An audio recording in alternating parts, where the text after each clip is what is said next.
धान के मुद्दे पर छत्तीसगढ़ सरकार और केंद्र के बीच टकराव कम होने की बजाय बढ़ता ही जा रहा है।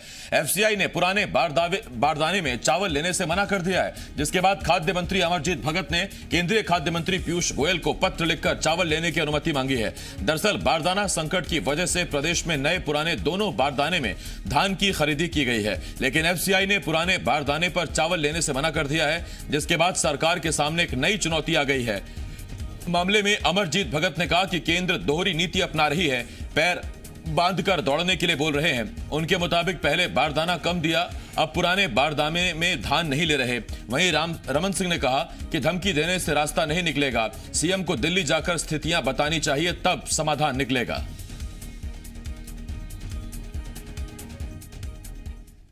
आपको किसी को मुंह को बांध भी दोगे, बोलो कि हंसो, किसी का पैर को बांध दोगे, बोले दौड़ के दिखाओ। आप जब एक तरफ बारदाना दे नहीं पाए, पुराने बारदाना आपने अलाउ किया, अब जब स्वाभाविक रूप से पुराने बारदाने में धान आया है तो चावल भी पुराने बारदाने में जमा होगा, उसमें कंडीशन लगाओगे, उचित नहीं है। कल हमारी बात हुई है और मुझे उम्मीद है कि वहाँ से जल्दी परमिशन। सारे विषयों को लेकर केंद्र सरकार में केवल जाकर फूड मिनिस्टर के पास जाकर छत्तीसगढ़ की स्थिति के बारे में व्यापक रूप से चर्चा करें, बातचीत करें, छत्तीसगढ़ की स्थिति के बारे में बताएं कि हमारी क्या स्थिति है और हम किस कठिनाई से गुजर रहे हैं। ये एक रास्ता होता है, सिर्फ और सिर्फ धमकी देने से रास्ता नहीं निकलता, बातचीत और चर्चा और आग्रह से होता। सत्यप्रकाश जी मीडिया संवाददाता इस वक्त इस बड़ी खबर पर हमारे साथ रायपुर से जुड़ रहे हैं। सत्या, कहां तो मांग थी कि 40 लाख मीट्रिक टन खरीदिए, अब तो स्थिति ये आ गई कि जो 24 लाख की स्वीकृति मिली थी वो भी खतरे में है।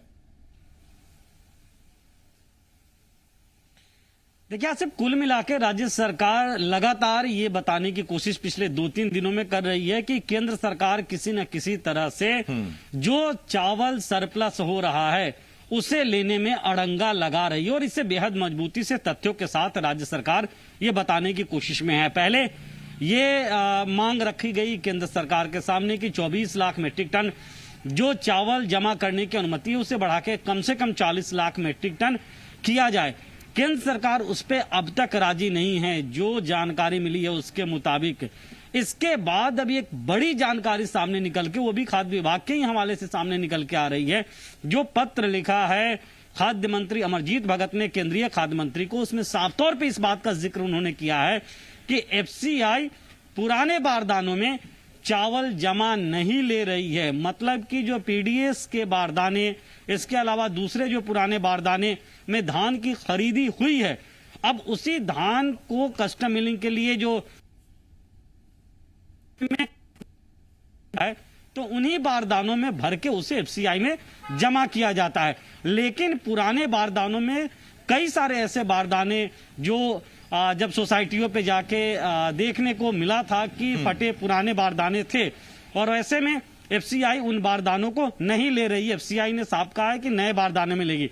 लेकिन ये संकट बहुत बड़ी संकट इसलिए है क्योंकि एक तो धान का करीब 50-52% के आसपास उठाव हुआ है, या 50% से ज्यादा हुआ है, 40% के आसपास धान का उठाव अब भी नहीं हो सका है। दूसरी तरफ जो धान का उठाव हो भी गया उससे अब चावल तैयार होगा तो जमा कैसे होगा, क्योंकि पुराने और नए दोनों 60-40 के रेशियो में खरीदी हुई है। तो कहीं ना कहीं केंद्र सरकार का इसमें जो रवैया है राज्य सरकार को लगता है वो ठीक नहीं है। लेकिन बीजेपी बार बार कह रही है, अब पूर्व सीएम डॉक्टर रमन सिंह का बयान सामने आया, उन्होंने कहा कि जाकर बैठकर बात करने से होगा, ऐसे धमकी देने से नहीं होगा। लेकिन हकीकत यह भी है कि सीएम भूपेश बघेल ने पिछले दिनों भी जब पीयूष गोयल से मुलाकात की थी उसमें उन्होंने तमाम परिस्थितियों को रखा था। अधिकारी स्तर की एक वार्ता की भी बात थी, लेकिन वो वार्ता भी नहीं हो पाई। अभी 2 दिन तक सीएम भूपेश बघेल दिल्ली में रहे और जो सूत्र बताते थे, कोशिशें ये थी कि केंद्रीय खाद्य मंत्री पीयूष गोयल से मुलाकात हो, ये बात रखी जाए। और औपचारिक बातचीत में पीयूष गोयल जो केंद्रीय खाद्य मंत्री, उन्होंने पहले कहा भी था 15-16 तारीख का, लेकिन जो जानकारी है मुलाकात नहीं हो पाई है, कोई बातचीत नहीं हो पाई है। तो इसमें क्या केंद्र का रवैया वाकई में राज्य सरकार को परेशान करने वाला है, या राज्य सरकार अपने स्तर पे तमाम व्यवस्थाओं को समय रहते नहीं देख पाई? ऐसे तमाम सारे सवाल उठ रहे हैं, लेकिन कहीं ना कहीं अभी दोषारोपण एक दूसरे पे जरूर होता हुआ दिखाई दे रहा है। सत्या, अकेला छत्तीसगढ़ नहीं है जहां धान का उत्पादन होता है या जहां धान सेंट्रल पूल में एफसीआई के जरिए से छत्तीसगढ़ ही अकेला धान देता है। बाकी राज्यों में बीजेपी शासित प्रदेश है इसलिए खबरें नहीं आ रही हैं, या दरअसल कुछ यहाँ विपरीत विचारधारा की सरकार है इसलिए भी दिक्कत है, और कुछ राज्य सरकार बताने की भी कोशिश कर रही है कि हमारे साथ केंद्र लगातार सौतेला व्यवहार दिखा रहा है। देखिए, राजनीतिक तौर पे अगर हम से इनकार नहीं किया जा सकता है कि बीजेपी शासित प्रदेशों के लिए जिस तरह का रवैया राजनीतिक तौर पे अगर केंद्र में भी उसी पार्टी की सरकार है तो रहती है, उस तरह का रवैया जो दूसरी पार्टी की सरकारें जहां पे है वो सब जगह की सरकारों के लिए नहीं रहती है। ये बात तो आती ही है सियासत में, विश्लेषक इस बात को जरूर बार बार मानते हैं और कहते भी है। बड़ी बात यह भी है कि जिस तरह से धान खरीदी की शुरुआत से ही इस पूरे मसले को लेकर राजनीति शुरू हुई, या बारदाने का संकट जो रहा और राज्य सरकार बार बार केंद्र पे आरोप लगाती रही कि केंद्र सरकार के द्वारा आपूर्ति नहीं हो रही, और आंकड़े भी कमोबेश यही बताते हैं कि जितने बारदाने मांगे गए थे उस परिप्रेक्ष्य में उतनी आपूर्ति नहीं हुई। करीब 2.5 लाख के बनस्पत 1 लाख कुछ हजार बारदाने जो है वो भेजे गए। हालांकि इसमें सत्या बीजेपी पहले से ये दावा करती रही है, दलील देती रही है कि दरअसल कम बारदानों का ही एडवांस जमा किया गया और बारदानों के लिए एडवांस जमा किया जाता है, एक नीति बनाई जाती है और उसमें कम का ही भुगतान किया गया। मैं इस पर लौट रहा हूं सत्या आपके पास। हमारे साथ इस वक्त संजय श्रीवास्तव जी बीजेपी की तरफ से जुड़ रहे हैं। संजय जी, 24 लाख मीट्रिक टन चावल से आप 40 लाख मीट्रिक टन चावल ले नहीं रहे हैं एफसीआई में, ऊपर से अब ये नई एक अड़ंगा लग गया है कि पुराने बारदानों में नहीं खरीदेंगे। आप ही ने अलाउ किया था कि नए पुराने जैसे भी हो खरीदिए, इस बार झूठ कम है। नहीं, देखिए ऐसा नहीं है। कुल मिलाकर बारदानों की कमी की बात तो है जो लगातार राज्य सरकार केंद्र पर आरोप लगाती रही है। इस वर्ष कोरोना के कारण जो परिस्थितियां निर्मित हुई, जूट मिल और तमाम प्रकार के श्रमिकों को काम नहीं करने के कारण तमाम प्रकार के विषय है। लेकिन उसके बाद जब सदन के अंदर विपक्ष ने सवाल किया तो मुख्यमंत्री ने इस बात को कहा था कि हमारे पास पूरे संसाधन है और हमें केवल 1 लाख करीब 35,000 गठान जिसको हम कहते हैं उसकी आवश्यकता है, बाकी हम पीडीए से हम मिलर से हम लेके कामों को करेंगे। और मुझे ऐसा लगता है कि कहीं किसी प्रकार का कोई व्यवधान नहीं है और जो बारदाने उपलब्ध रहेंगे, जिन पर धान रहेगा और जिस पर मिलिंग के बाद जो चावल रहेंगे, और निश्चित रूप से केंद्र सरकार उसको लेकिन कहीं किसी प्रकार का कोई व्यवधान नहीं। बीजेपी क्या खुद भी केंद्र सरकार से आगे बढ़कर बात करेगी इस मसले पर, क्योंकि मामला सरकार का नहीं है, मामला किसानों का है? नहीं, निश्चित रूप से, क्यों नहीं। हम किसानों के साथ में हर जगह पर हम किसानों की समस्याओं के निदान के लिए खड़े हैं, चाहे केंद्र का हो, केंद्र से सहयोग लेने का विषय हो या राज्य सरकार से लड़ने का विषय। लेकिन दिक्कत यह है कि पिछले 2-2.25 वर्षों की सरकार में हमेशा इस बात को देखने को आता है कहीं कुछ छोटी मोटी दिक्कतें होती है तो राज्य सरकार आसानी से हल कर सकती है। ये दोषारोपण और जो राजनीति करने का कि कोई भी एक ऐसा समय तो चूकना नहीं चाहती है। सबसे पहले केंद्र पर आरोप लगाओ, उसके बाद सब काम को कर लो। तो मुझे लगता है इसलिए बहुत गंभीरता से इन सब चीजों को लेने की आवश्यकता नहीं है। इनके आरोपों को केंद्र सरकार जितना मदद कर रही है, केंद्र सरकार जिस तरीके से मुहैया करा रही है सब चीजों को, मुझे लगता है कि राज्य सरकार को धन्यवाद देना चाहिए। लेकिन राज्य सरकार की आदत खराब हो चुकी है, ये हर चीज पर कहीं न कहीं कंप्लेंट करते हैं और लोगों में बीजेपी को बदनाम करने की कोशिश करते हैं। मैं लौट रहा हूं संजय जी आपके पास। इस वक्त हमारे साथ रमेश वर्ल्यानी जी, पूर्व विधायक कांग्रेस के नेता, हमें ज्वाइन कर रहे हैं। रमेश जी, कहा तो आप 40 लाख मीट्रिक टन की अनुमति मांग रहे थे केंद्र से, अब तो 24 लाख देने में भी दिक्कत आ रही है। क्या वजह है? पुराने बारदानों से सरकार क्यों मना कर रही है चावल लेने में? नहीं तो देखिए, सरकार का जो रवैया गैर कानूनी सरकारों के जो जहां जहां भारतीय जनता पार्टी सरकारें नहीं है, गैर भाजपा सरकारें हैं, उन सरकारों को अस्थिर करने का सुनियोजित प्रयास केंद्र के द्वारा हो रहा है। जहां सरकारें उनकी नहीं है, पहले तो वहां के विधायकों को तोड़ो, वहां सरकार को तोड़ो। ये हम देख रहे हैं, गोवा में देखा, मणिपुर में देखा, बंगाल में देख रहे हैं, पांडिचेरी में देख रहे हैं, कर्नाटक में देख लिया है। तो ये एकाधिकार और तानाशाही प्रवृत्ति की सरकार है केंद्र की बैठी हुई। उनको बर्दाश्त ही नहीं हो रहा है कि किसी राज्य में कोई कांग्रेस पार्टी सरकार अच्छा काम करती है तो उसको सहयोग दे। सहयोग देने के बजाय उसका नुकसान करने में ज्यादा ये है। आपने पहले 7 लाख मीट्रिक टन हमको कहा था कि हम लेंगे आपसे, उस हिसाब से हमने धान खरीदी, 90 लाख से ऊपर तक हम लेके जाके खरीद किया है। अब जब हम खरीद कर लिए तो आप बोलते हो साहब हम 24 लाख मीट्रिक टन लेंगे या फिर 40 लाख मीट्रिक टन लेंगे। जो आपने कमिटमेंट किया था उस कमिटमेंट को तो पूरा करिए। नहीं, उस पे और तो सर कमिटमेंट पे तो हम कई बार बात कर चुके हैं। मैं तो आपसे भी रिसेंट जो स्थितियां हैं वो जानना चाह रहा हूं, क्योंकि 20 अक्टूबर को केंद्र सरकार ने एक बार इस्तेमाल हो चुके जूट के बारदानों को जमा करने की अनुमति दी थी। तो आपके पास अभी ऐसे कितने बारदाने हैं जो अभी एक ही बार इस्तेमाल हुए हो और जिनमें चावल लेने में आपत्ति नहीं है एफसीआई को?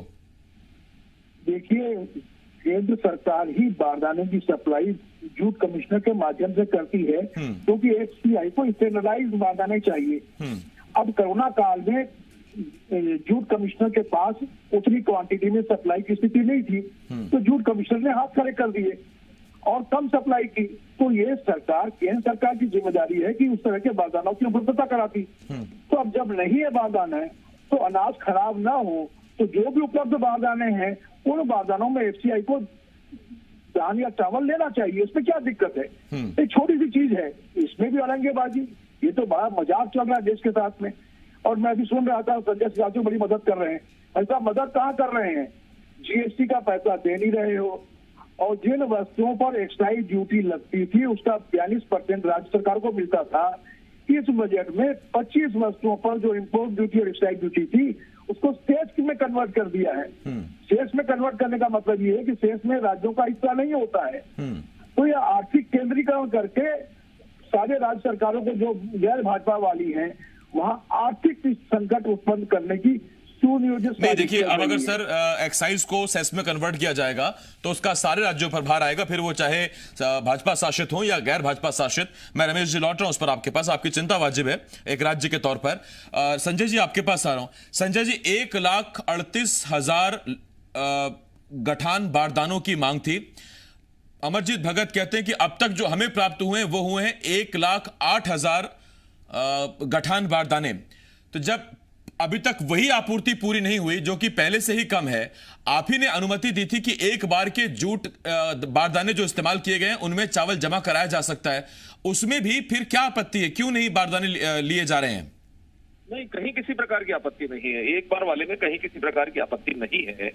देखिए, ऐसा है कि लेकिन बहुत बुरी स्थिति में यदि जहां से चावल का नुकसान हो सकता है, ऐसे बारदानों की अनुमति नहीं दी है। और आपने जो कहा ना 1,48,000, उसमें 1,13,000, 14,000, 15,000 जो भी मिल चुके हैं।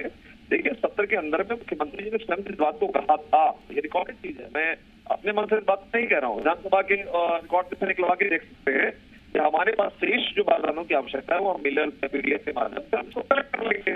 ये बातें हुई थी और उसके बाद जो राशन है वो बारदानों के माध्यम से ले रहे। हाँ, बहुत खराब स्थिति में है। जिस तरीके से निकला कि पिछले 2 सालों के अंदर में लगभग 6 लाख बारदाने चढ़ गए। 2 सालों के अंदर में ये बारदाने हल्ला मचा रहे थे। अंबिकापुर या सरगुजा में छपा है, पूरा समाचार पत्र आया कि 6 लाख बारदाने लोगों ने खराब किए हैं अभी 2 सालों के अंदर में जो सप्लाई हुई थी पहले।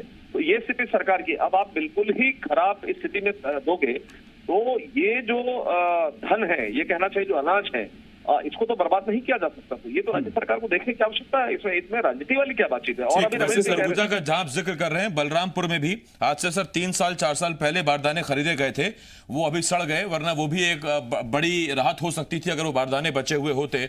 खरीदे आपके वक्त में गए थे, संभाले रमेश जी की सरकार ने नहीं, नतीजा वो सड़ गए। बहुत धन्यवाद आपका संजय जी। रमेश जी बहुत शुक्रिया आपका भी, और सत्या बहुत शुक्रिया आपका भी हमारे साथ जुड़ने के लिए। सत्य प्रकाश, जी मीडिया संवाददाता, इस वक्त इस बड़ी खबर पर हमारे साथ जुड़े हुए थे।